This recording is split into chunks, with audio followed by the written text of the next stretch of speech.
Ainda dentro do tema do abuso de autoridade, vamos focar absolutamente dentro dos efeitos extrapenais. Por quê? Porque eu aposto que eles terão grande relevância na sua prova, no seu certame, enfim, qualquer situação na sua vida prática.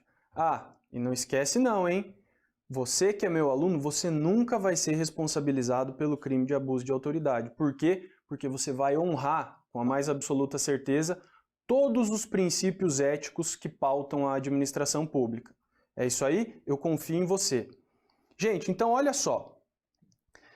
São efeitos decorrentes da condenação. E olha só, já vou deixar anotado aqui que esses efeitos eles são extrapenais. O que significa ser um efeito extrapenal? Quando a gente analisar os tipos penais, os crimes que são trazidos pela lei de abuso de autoridade, a gente vai ver que nós temos as penas que são aplicadas aos delitos. E aqui eu já vou deixar um macete para você. 2 macetes muito simples e que também vai te ajudar. Olha só, os crimes da lei de abuso de autoridade, eles são todos dolosos. Então, nós só temos condutas, vou deixar grande aqui, ó, dolosas. Não há previsão para a lei de abuso de autoridade de condutas culposas. Em hipótese nenhuma? Em hipótese nenhuma. Então, só crime doloso, só condutas, somente condutas dolosas. E aí vou fazer a observação aqui embaixo. Vem comigo. Você lembra que nós precisamos do dolo genérico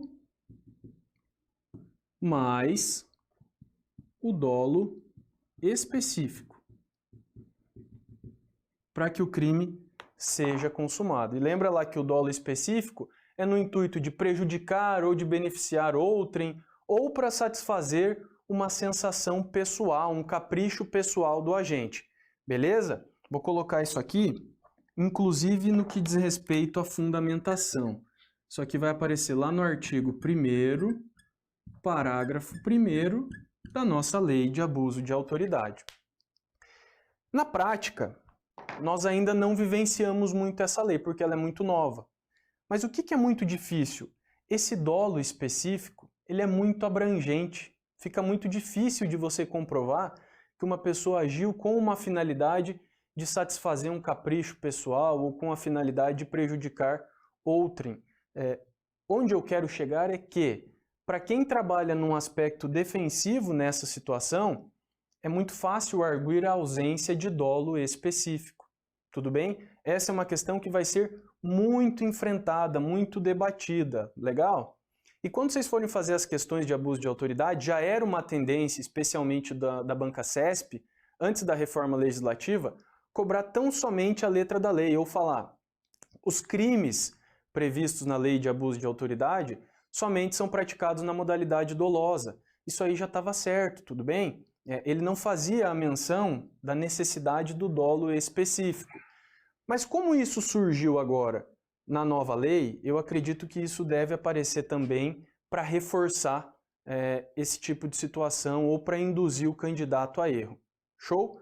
E olha só, outra dica que eu quero dar para vocês é no que diz respeito às penas. Já estou antecipando um pouquinho aqui da parte especial, mas isso aqui também vai te ajudar a resolver a questão.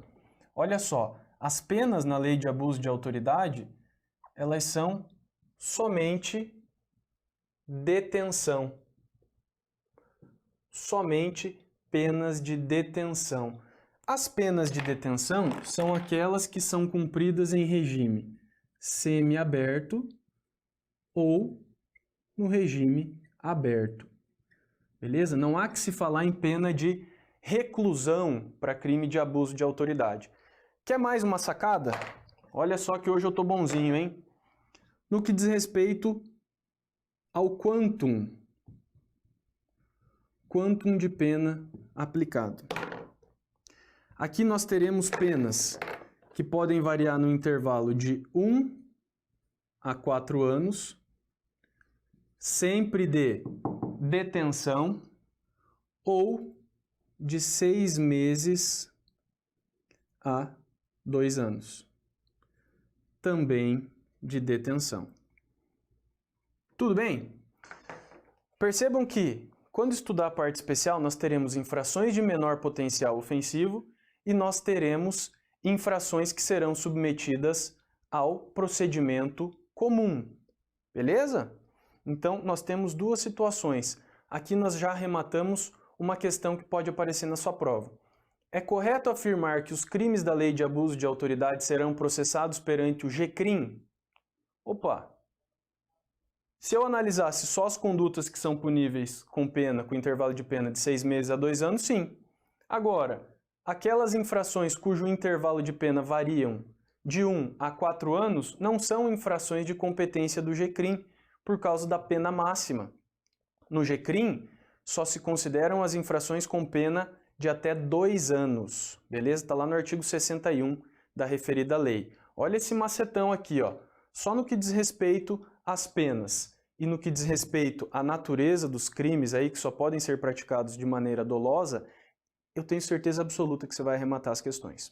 Fechou? Bora lá então. Então, os efeitos extrapenais da condenação. Tornar certa a obrigação de indenizar, devendo o juiz fixar na sentença esse valor. E aí você vai lembrar que para ele fixar esse valor na sentença, é preciso que exista um requerimento prévio. Esse requerimento, pelo que nós temos hoje, ele deve conter na inicial acusatória. Tranquilo? O inciso 2 traz uma situação também importante. E olha só, o inciso 2, ele estabelece que o indivíduo pode ser inabilitado de acessar o cargo público por um período de 1 a 5 anos. Tranquilo. E o inciso 3 traz a possibilidade de um indivíduo perder o cargo, emprego, função pública que ele até então exercia. Suavidade. Amigo, olha só. Para essas hipóteses do inciso 2 e do inciso 3, que são os efeitos extrapenais mais gravosos, só haverá aplicação se houver reincidência específica. E além disso, além da reincidência específica, isso precisa estar devidamente motivado pelo magistrado por ocasião da sentença. Fechou? Então olha comigo o parágrafo único do artigo 4º. Os efeitos previstos nos incisos 2 e 3 do caput desse artigo são condicionados, então olha só, à reincidência, são condicionados à reincidência. E a reincidência tem que ser em crime de abuso de autoridade, então a reincidência ela tem que ser específica. E não bastasse isso, o efeito dela não será automático e devem ser declarados motivadamente na sentença. Tudo bem? Tá, e o que acontece se não estiver motivadamente declarado na sentença? Simples. Toda sentença precisa ser devidamente motivada, sob pena de nulidade. Tranquilo? Então passamos pelos efeitos extrapenais e vamos avaliar aqui as penas restritivas de direito que poderão ser aplicadas em substituição à pena privativa de liberdade. Acabamos de falar que os crimes de abuso de autoridade só comportam detenção. Tranquilo? Se eles comportam só detenção, existe um intervalo de pena aí em que o Código Penal prevê a possibilidade de substituição da pena privativa de liberdade por penas restritivas de direitos. E justamente o intervalo previsto lá no 44 do Código Penal é de pena máxima para o delito de 4 anos. A gente já vai avaliar esses requisitos específicos, legal? Então olha só, as penas restritivas de direito substitutivas das privativas de liberdade nesta lei são prestação de serviço à comunidade ou entidades públicas, chamada de PSC. Pode ocorrer suspensão do exercício do cargo, da função ou do mandato pelo prazo de 1 a 6 meses. E olha só, esse dispositivo aqui, ele sofre muita crítica. Por quê? O que acontece? Quando você suspende um indivíduo do exercício das suas funções com a perda dos vencimentos e vantagens, a gente pode trabalhar no seguinte sentido. O direito penal trabalha lá com o princípio da personalidade no sentido de que A pena não passará da pessoa do condenado, também chamado de princípio da intranscendência. E aí, meus amigos, nesse sentido, a gente pode trabalhar da seguinte forma. Imagine uma família onde só um dos provedores, ou só o provedor, é agente público. Nesse sentido, se ele é suspenso, se ele pratica uma conduta análoga ao abuso de autoridade, e ele é suspenso das suas atividades sem pagamento de vencimento, ele não consegue pagar o colégio da filha, ele não consegue pagar a conta de luz, ele não consegue pagar o mercado, ele não recebe o VA no final do mês, o Vale Alimentação. E aí, como é que fica? Aqui nós já temos um questionamento também no sentido de que você aplicar essa pena restritiva de direito, o afastamento das funções e o não recebimento do salário, significaria em você transcender a pena para as pessoas dependentes. Então, aqui entre nós, hoje esse dispositivo está em validade, mas não quer dizer que ele vá subsistir, pode ser que ele sofra aí alguma alteração ou que seja declarado inconstitucional. Mas hoje está valendo, tudo bem? Só estou passando aqui para vocês o aspecto doutrinário da situação. O parágrafo único estabelece que as penas restritivas de direito podem ser aplicadas autônoma ou cumulativamente. Então você pode aplicar a pena do inciso 1 ou a do inciso 2, ou num segundo exemplo você pode aplicar a pena do inciso 1 e do inciso 2.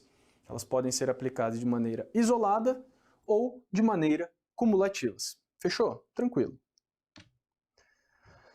E aqui os requisitos para que a gente possa aplicar as penas restritivas de direitos. Está lá no artigo 44 do Código Penal. As penas restritivas de direito são autônomas e substituem as penas privativas de liberdade quando aplicada a pena privativa de liberdade não superior a 4 anos e o crime não tenha sido cometido com violência ou grave ameaça à pessoa, ou qualquer que seja a pena aplicada se o crime for culposo. Então, aqui entre nós, essa parte final não se aplica para fins da lei de abuso de autoridade. Por quê? Porque nós não temos condutas culposas. Suavidade. Então, a gente precisa avaliar se teremos violência ou grave ameaça na conduta. Se não, se houver, melhor dizendo, se houver a violência ou grave ameaça, não poderá ser feita a substituição. A gente tem que observar os requisitos estabelecidos aqui pela lei penal. Segunda situação, o réu não pode ser reincidente em crime doloso.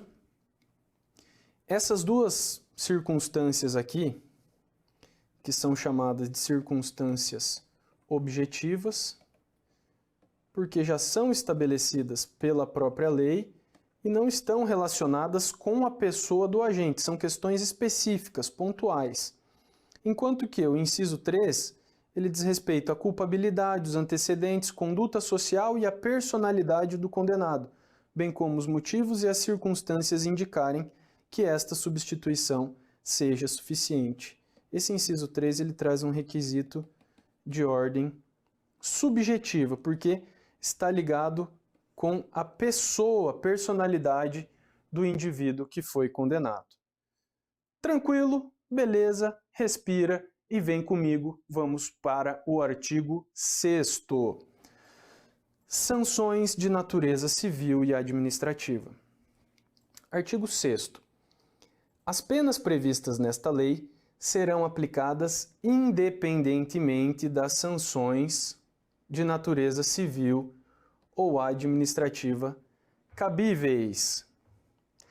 Parágrafo único. As notícias de crimes previstos nesta lei que descrevem falta funcional serão informadas à autoridade competente com vistas à apuração. Beleza? Então, olha só. As sanções da lei de abuso de autoridade, olha só, olha a sacada. Elas podem ser aplicadas independentemente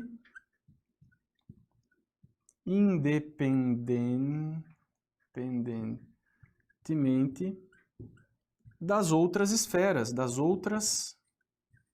esferas. Então, se nós estivermos analisando aqui uma infração penal, essa infração penal ela poderá ser aplicada e ela não possui absolutamente nenhuma vinculação lá com a esfera administrativa, nem com a esfera civil. Tranquilo? Então, a banca ela pode tentar vincular essas responsabilidades, mas aí você já sabe que as penas previstas nessa lei serão aplicadas independentemente das sanções de natureza civil ou administrativas. Tranquilo? E as notícias do crime, a notícia crimes aqui, elas serão informadas à autoridade competente para fins de apuração. Aí você vai ter a instauração de uma sindicância ou de um processo administrativo disciplinar, os PADs, né, para que se apure a conduta do agente. Show? Bora lá então. Artigo 7º. As responsabilidades civil e administrativa são independentes da criminal, não se podendo mais questionar sobre a existência ou a autoria do fato, quando essas questões já tenham sido decididas na justiça criminal. Então vejam só, nós temos aqui 3 instâncias de apuração de um ilícito. Nós temos a instância criminal, a civil e a administrativa. Percebam o que o artigo 7º nos traz. Se a questão já foi decidida no juízo criminal e ela já definiu acerca da existência do fato e da autoria delitiva, essa questão ela não pode mais ser questionada ou ser alegada, impugnada nas instâncias administrativas ou cíveis. Tá, professor, como é que isso pode funcionar? Vamos lá. Aqui nós temos 2 formas. Imagine que o indivíduo pratica o abuso de autoridade e ele seja condenado pelo abuso. Se ele foi condenado é porque o juiz já reconheceu a autoria e a materialidade delitiva. Perfeito? Olha só, imagine que esse indivíduo seja demandado lá no cível para pagar a indenização para o indivíduo que foi vítima daquele fato.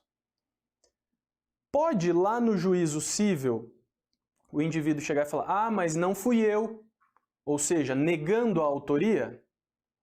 Olha só, o artigo 7º traz essa limitação.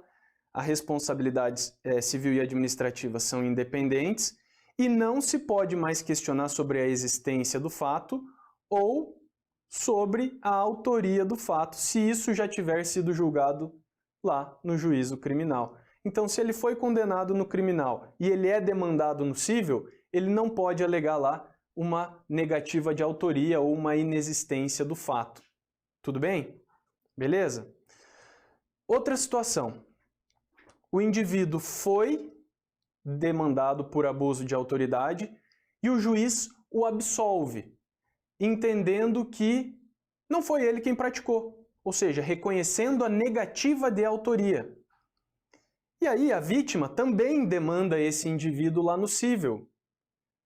Olha só, isso aí já está resolvido. Se já foi decidido que não foi ele o autor do fato, isso aí pode ser utilizado como matéria de defesa.